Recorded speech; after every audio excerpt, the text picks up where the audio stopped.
Bismillahirrahmanirrahim. Assalamualaikum warahmatullahi wabarakatuh.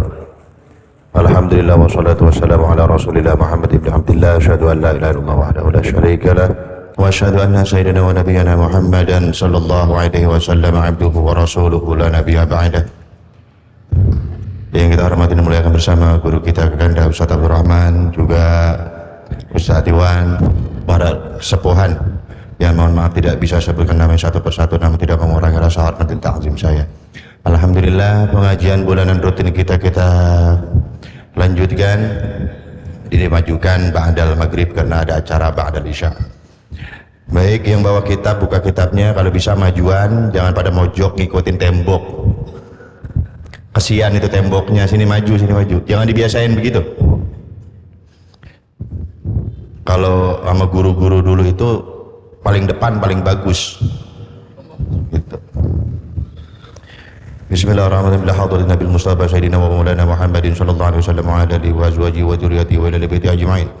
Khususan lil Habib Adawi bin Ahmad bin Hasan bin Abdullah bin Ala bin Haddad Adawi, khususan lil Habib Ahmad bin Uthman bin Yahya, khususan lil Habib Nafar rahimahullah, khususan lil Syekh Haji Muhammad bin Tamrin Qatma bin Jaya bin Haji bin Sa'id bin Haji wa khususan Syekh Haji Jainal bin Sukabumi, khususan Syekh Haji bin Sukabumi, khususan lil Haji Abdul Majid bin Haji Bajin, khususan Haji Bismillah Mustafa. Allahumma inna nas'aluka dawamal afiyah wa tamaman ni'mah wa husnal khatimah wal 'aqibah. Allahumma waffiqna li salihil a'mali wan niyyat. Allahumma iftah aqfal qulubina bi dzikrik wa atmim ni'matika 'alaina min fadlik waj'alna min ibadika salihin. Al-Fatihah. A'udzu billahi minasyaitonir rajim. Bismillahir rahmanir rahim. Alhamdulillahi rabbil alamin arrahmanir rahim maliki yaumiddin. Iyyaka na'budu wa iyyaka nasta'in. Ihdinas siratal mustaqim. Siratal ladzina an'amta 'alaihim ghairil maghdubi 'alaihim waladdallin. Amin. Bismillahirrahmanirrahim. Qala al-musannif rahimallahu ta'ala nafa'ana bihi wa bi'ulumihi fid dharain amin. Yang bawa kitab halaman 24, 1 2 3 4 5 6 7 baris dari atas. Di sini al-awwalu di sini wa qala aidan, dikatakan juga wa tushtaratu, disyaratkan salah satu syurutin, 3 syarat ba'dal firaghi minadz dzikri, setelah selesai berzikir. Jadi setelah kita selesai berzikir itu dituntut 3 syarat. Apa aja syaratnya? Yang pertama al-awwalu, yang pertama as-sukutu, hendaklah setelah berzikir dia diam. Fa idza sakata yakhsha'u wa yaskunu wa yahduru ma'a qalbuh. Ketika dia diam setelah berzikir, mulailah timbul rasa khusyuk, rasa tenang dalam hatinya. Mutarakkiban liwaridi dzikri, dia hadirkan hatinya untuk menunggu waridat zikir. Fala'allahu yaridu alaihi, dengan harapan waridat akan mendatanginya. Faya'ummu wujuduhu fi lahzatin ma lam ya'ummahu birriyadah wal mujahada fi 30 sanatan. Mungkin saja ketika seseorang itu mendapatkan waridat dari Allah, dia akan memperoleh sesuatu yang luar biasa, yang hal tersebut tidak diperoleh dengan cara mujahadah, riyadhah selama 30 tahun lamanya. Pernah saya sampaikan, waridat kita setelah zikir dituntut yang pertama diam dulu, jangan grepe, gerasak, gerusuk, diem, tenang. Kenapa? Dengan harapan waridat dari Allah turun ke kita. Apa itu waridat? Saya balikin lagi. Apa itu zikir? Kullu ta'atin zikrun. Segala sesuatu amal taat disebut apa? Zikir. Paham di sini? Seluruh amal ibadah disebut apa? Zikir. Sholat, puasa, zakat, haji, sedekah, senyum, sholat, apa aja pokoknya yang baik-baik itu disebut apa? Zikir. Dari sekian banyak zikir kemudian kita ambil satu aja, tapi kita kerjakan dengan istiqomah, mudawamah, terus menerus, waktunya khusus, jamnya khusus, jumlah yang kita baca khusus, maka status zikir tersebut berubah menjadi wirid. Paham di sini? Wirid ini yang kita latih bertahun-tahun, berbulan-bulan, sekian lama, dia akan berbuah.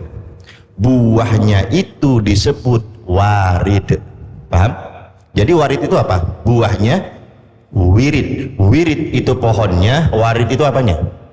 Buahnya. Apa aja? Banyak. Bisa Allah tanamkan dalam hatinya sifat tawakul, bisa Allah, bukan tawakal ya, salah kita. Tapi yang benar apa? Tawakul. Kita mah tawakal aja sama Allah, kurang tepat.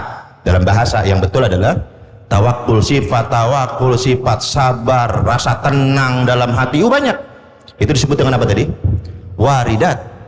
Dan ini waridat yang kita ingin dapatkan dari Allah dengan cara diam setelah berzikir.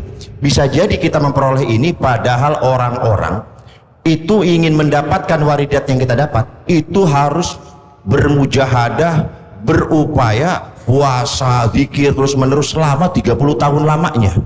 Bayangin, karena orang yang zikir nggak tahu caranya, dia memperoleh warid harus puluhan tahun. Tapi kalau orang yang paham caranya, dia akan memperoleh warid sangat cepat oleh Allah Subhanahu wa Ta'ala. Caranya gimana tadi? Ba'da zikri, setelah zikir, as-sukutu, diam. Di kampungan istri saya di Sukabumi, di Nagrog, itu kan thariqah Qadiriyah Naqsyabandiyah. Qadiriyah itu zikirnya la ilaha illallah, la ilaha illallah. Tuh, setelah beres la ilaha illallah, ditutup sholawat, tawassul, kemudian zikrul khofi, zikir hati. Nah, diam di situ. Zikir khofinya bagaimana? Zikir hatinya gimana? Lisannya, lidahnya ini ditekuk ke dalam, kelak-lakan, diiniin, kemudian ditundukkan kepalanya ke sebelah kiri, ke hati, kemudian dia jeritkan dalam hatinya Allahu Allah, Allahu Allah. Dia barengi dengan detakan jantungnya, dek dek, Allahu Allah, terus begitu. Nah, biasanya kalau dia udah main di situ, itu warid datang dari Allah Subhanahu wa Ta'ala, jadi wali gitu. Pengen begitu? Pengen jadi wali? Berat tahu, berat. Kita kan nonton film Wali Songo di TV cuma 2 jam, kan nggak diceritain diomelin bininya. Emang diceritain? Kagak. Berantem sama bininya, diomelin sama tetangganya, kagak diceritain di film. Waktunya kepanjangan. Bayangin 9 wali dijadiin film cuman sejam 2 jam, kagak cukup gitu. Itu ya cara jadi wali yang paling gampang. As-sabru ala lisanin nisa mimma yumtahanu bihil awliya, kata Imam Ghazali. Cara menjadi wali yang paling cepat adalah kalau bini ngomel sabar. Kata Imam Ghazali itu yang ngomong tuh, cara jadi wali yang paling cepat kalau bini ngomel sabar. Jadi semakin galak bini kita, semakin tinggi pangkat kewalian kita. Kira-kira di rumah bagaimana? Udah bisa kita jadi wali? Bisa. Galak lah bininya di rumah ya. Itu yang pertama ya. Jadi syarat di zikir dituntut yang pertama al-awwalu as-sukutu, diam. Diam di sini bukan bengong-bengong ngelamun, zikir lagi. Zikirnya zikir apa? Zikir hati. Makasih. Atsani, yang kedua, syarat yang kedua setelah berzikir, ayyazumma nafasahu miraran. Ketika dia setelah berzikir, dia atur irama napasnya, ngatur napas. Li'annahu asra'u litanwiril basirah. Karena mengatur napas, menahan napas ketika berzikir itu cara tercepat untuk menerangi basirah atau mata hati kita.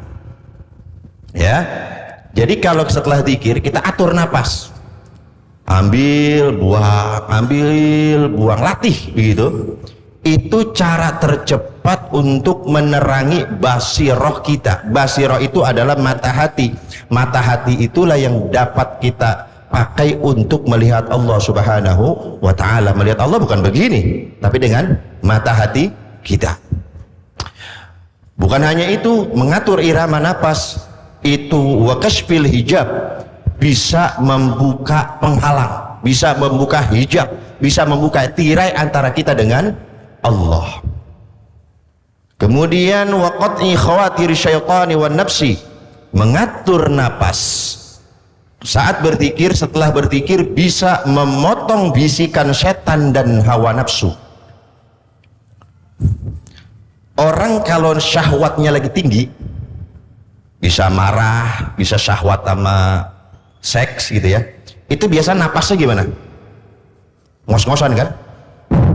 Udah ngos-ngosan. Itu kalau kita ngelatih, kalau orang Cina itu apa namanya itu, Tai Chi gitu ya. Nah itu tuh masya Allah, itu bukan orang punya orang Cina, itu sebenarnya punya orang Islam ya. Dia melatih napasnya itu dia bisa memotong atau mengkanter, menjaga dorongan hawa nafsu yang masuk ke dalam hatinya. Itu begitu tuh.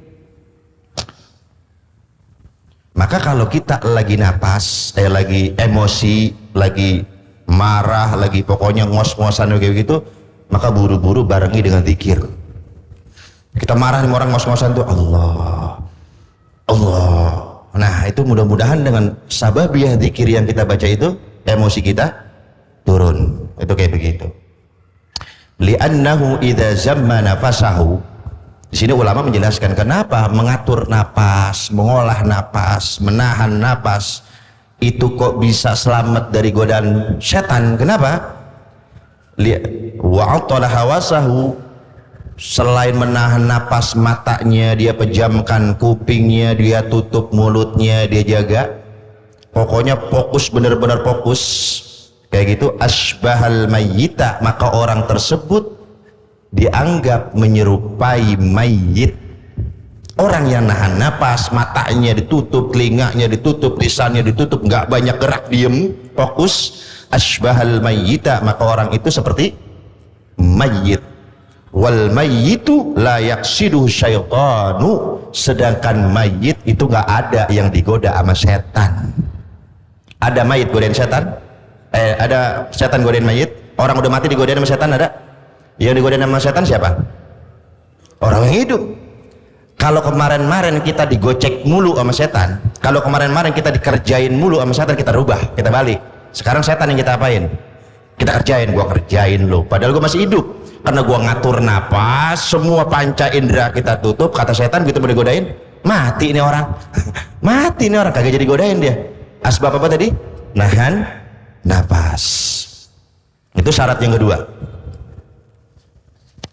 Dan orang yang sudah saya sampaikan, orang yang menahan istiqomah ketika berzikir, kan udah saya bilangin, tahlilatani binafasin wahidin. Kalau tahlil la ilaha illallah, 2 tahlil 1 nafas. Masih ingat yang ngaji yang istiqomah? La ilaha illallah, la ilaha illallah. Ambil nafas lagi. La ilaha illallah, la ilaha illallah, la ilaha illallah, la ilaha illallah. Itu begitu caranya. Jangan buru-buru, jangan ngebut, begitu tuh enak tuh. 2 tahlil 1 nafas. Kalau kita membiasakan ini, terus kita ngambil napasnya napas mulut, kan udah saya sampaikan.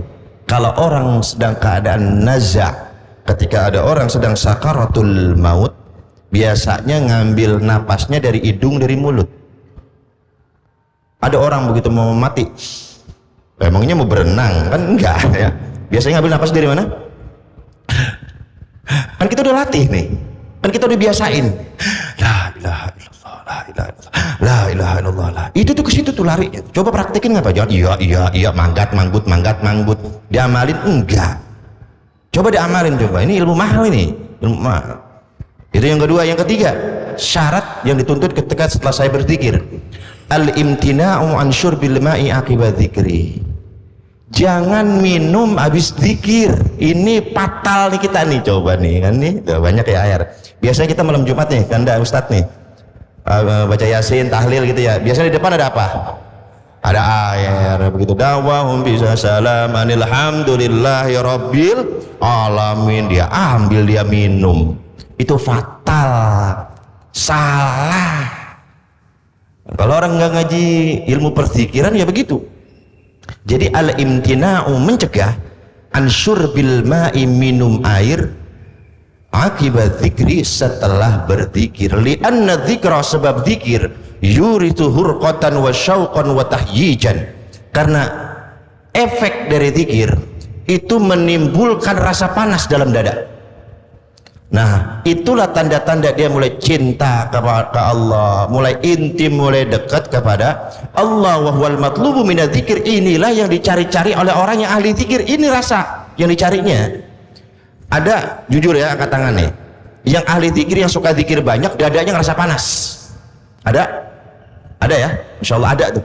Itu bagus itu. Dia lagi ngebakar karatnya hati. Dia lagi ngebakar apa? Karat-karat yang ada di mana? Di hati.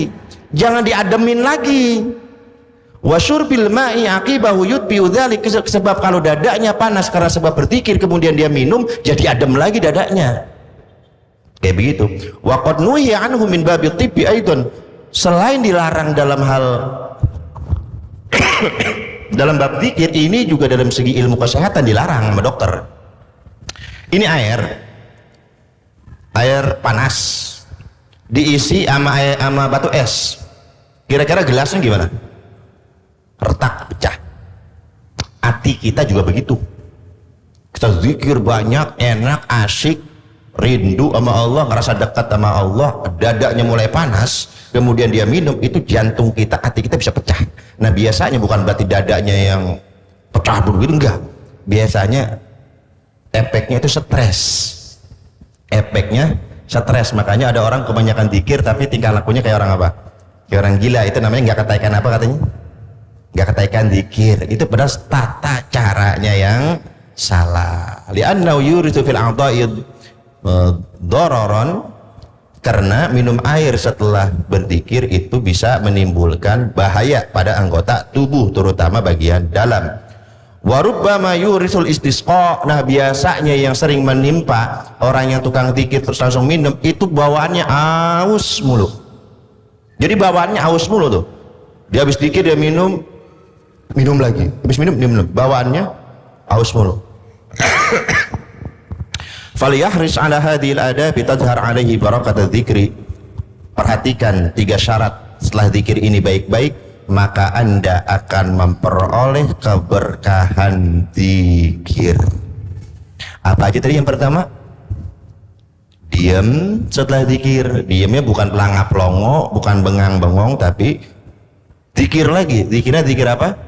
Hati. Apa aja. Nah, tapi guru-guru kami mengajarkan lidahnya tekuk ke atas, kepalanya miringkan ke kiri, ke hati, kemudian teriakkan dalam hati kita, Allahu Allah, Allahu Allah. Ada ulama, Masya Allah, beliau dawam zikirnya Allahu Allah. Pas lagi zikir di bawah pohon, batang pohon jatuh kena kepalanya, pecah kepalanya pecah, darah muncrat dari kepalanya, jatuh ke bumi, dan darah itu bertuliskan Allah. Wish, keren. Kalau udah dawang, kalau yang ini mah jangan cobain. Hancur, iya, tulisan Allahnya kagak ada. Gitu ya, paham ya? Cukut, diam. Yang kedua, apa tadi? Itu tuh la haula wala quwata illa billah. Baru tadi diterangin syarat setelah berzikir itu satu, diam. Kedua, mengatur irama nafas. Yang ketiga, jangan minum air. Itu amalin. Coba dikasih tahu satu-satu jamaah. Jangan biasain, ntar aja, tunggu berapa lama ya, cukup mungkin 5 menitan. Itu cukup, itu 5 menitan. Pakai ngerenung, pakai dengerin tausiah. Jangan minum dulu gitu ya. Setelah tausiah singkatnya beres, kultum lah, baru minum. Insya Allah dapat keberkahan zikir. Kultu, keterangan tambahan dariku, kata Al-Habib Alawi bin Ahmad bin Hasan bin Abdullah bin Alawi Al-Haddad Ba'dawi, wa inna ma kana Sayyidul Al-Haddad ya'tadu bi masjidihi ba'da qira'atir ratibi syurbal ma'. Lalu bagaimana dengan kebiasaan Imam Abdullah Al-Haddad sendiri? Kebiasaan Imam Abdullah Al-Haddad itu habis zikir langsung bagi-bagiin air ke jamaah. Nah, sedangkan beliau bilang jangan minum air, tapi kebiasaan di majlis beliau habis zikir dikasih air. Wa yudaru bihi 'alal hadirin, diberikan kepada orang-orang yang hadir di majlis beliau. Fadzalika ba'da an istawfa syuruti ats-tsalatsah. Tentunya hal itu beliau lakukan setelah terpenuhinya 3 syarat tadi. Setelah diam, setelah ngatur napas, cukup waktunya baru dibagiin air. Jadi nggak langsung dibagiin, enggak. Kenapa beliau mengikuti jejak datuknya, mengikuti jejak kakeknya Rasulullah SAW. Kenapa? Lianna Nabiya SAW idza hadara indahu sahabatu lam yaftariqu illa an dzawaq. Rasulullah itu mempunyai kebiasaan kalau beliau kedatangan tamu, kalau beliau kumpul dengan para sahabatnya di kediaman beliau, itu para sahabat nggak boleh bubar sebelum ngerasain sedikit apapun yang bisa dicicipin. Mau air segelas, mau makanan toel 2 toel, itu kebiasaan para Rasulullah dan para sahabatnya. Nah, Imam Abdullah Al-Haddad mengikuti jejak langkah Sayyidina Rasulullah sallallahu alaihi wasallam. Wa kana Sayyidina Al-Haddad nafa'allahu bihi fi 'adatihi wa ibadatihi muhafizun 'ala sunnatil gharra 'ala kamalil mutaba'ati lin Nabi sallallahu alaihi wasallam. Sedangkan Imam Abdullah Al-Haddad, semoga Allah memberikan manfaat karena sebab beliau kepada kita, itu orang yang paling mati-matian mengikuti sunnah-sunnah Rasulullah SAW. Beliau masih muda, belum balik aja sholatnya udah ratusan rakaat. Di kitab ini ada nih ya, beliau itu belum balik sholatnya udah ratusan rakaat. Dan masjid Setarim itu pernah dimasuki oleh beliau untuk sholat tabarukan. Di Masjid Udal Islam, terpindah lagi ke Masjid Bojong, terpindah lagi, terus saja semua itu kabupaten masjid yang ada di situ dari beliau kecil itu udah dibawa sholat apa beliau, masuk keluar masuk sholat terus oleh beliau. Beliau orang yang paling hebat menjaga sunnah gitu.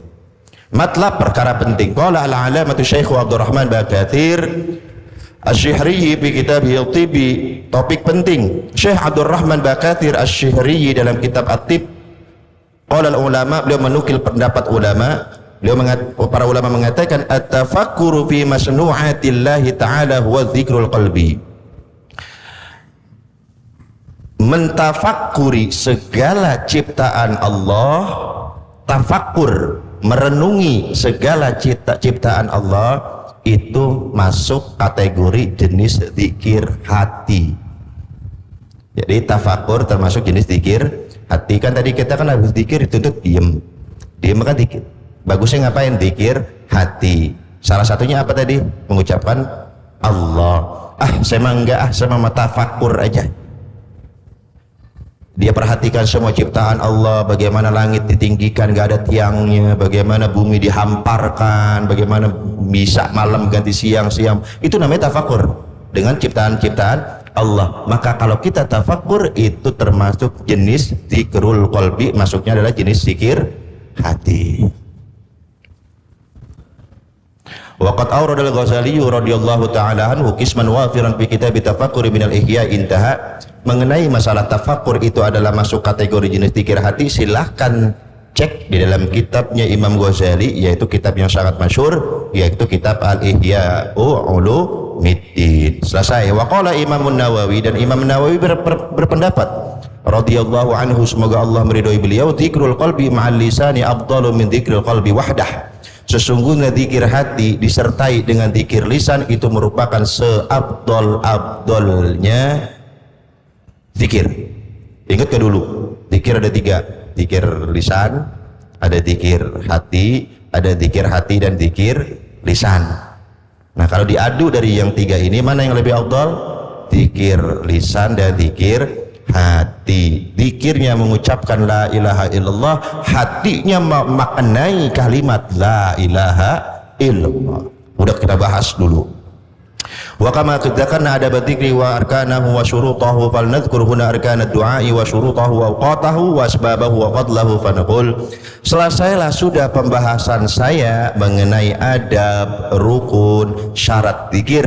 Setelah ini aku akan membahas tentang rukun, syarat, waktu, sebab dan keutamaan doa. Jadi faidah kedua dalam kitab Syarah Ratib Al-Haddad ini sudah selesai.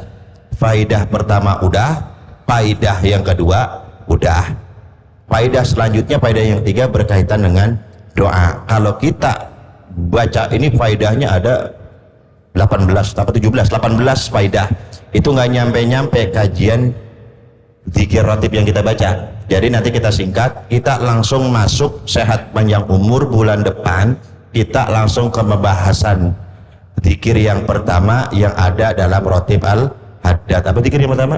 La ilaha illallah wahdahu la syarikalah, lahul mulku wa lahul hamdu yuhyi wa yumitu wa huwa ala kulli syai'in qadir. Itu pembahasan kita bulan depan sehat panjang umur. Apa sih maknanya, apa sih maksudnya, apa sih keutamaannya dari zikir yang pertama dan seterusnya. Paham ini? Assalamualaikum warahmatullahi wabarakatuh.